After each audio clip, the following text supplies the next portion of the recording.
औपचारिक रूपमा कार्यक्रम सञ्चालन भइसकेको कुरा यहाँहरूमाझमा जानकारी गराउन चाहन्छु।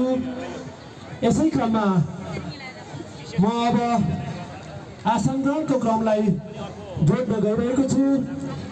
कुनै पनि औपचारिक कार्यक्रम सञ्चालन गर्नको लागि सभाध्यक्षको महत्त्वपूर्ण भूमिका रहने भएकोले यस ह्याङ्ला तामाङ समाज सेवाका अध्यक्ष अशोक कुमार तामाङज्यूलाई सभाध्यक्षको आसन ग्रहण गरिदिनु न हार्दिक अनुरोध गर्दछु।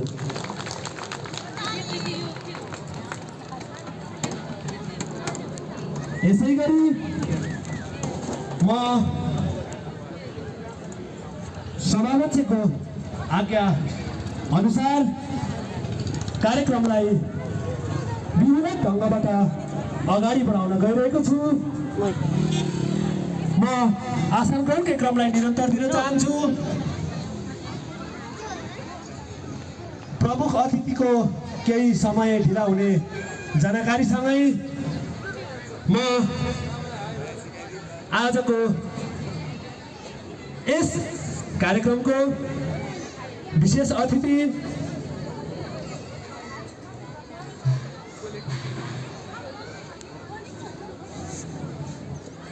कोशी प्रदेश सभा सदस्य पूर्व सभामुख आदरणीय मान्य जो बाबुराम गौतमज्यूलाई देशमा विशेष अतिथिको आसन ग्रहण गरिदिनु न हार्दिक विनम्र अनुरोध गर्दछु। सम्पूर्ण महानुभावहरूमा जोरदार तालीले उहाँलाई स्वागत गरिदिनु न हार्दिक अनुरोध गर्दछु।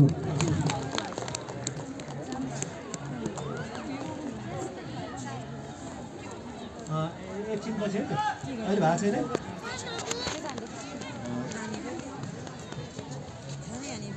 अब कसको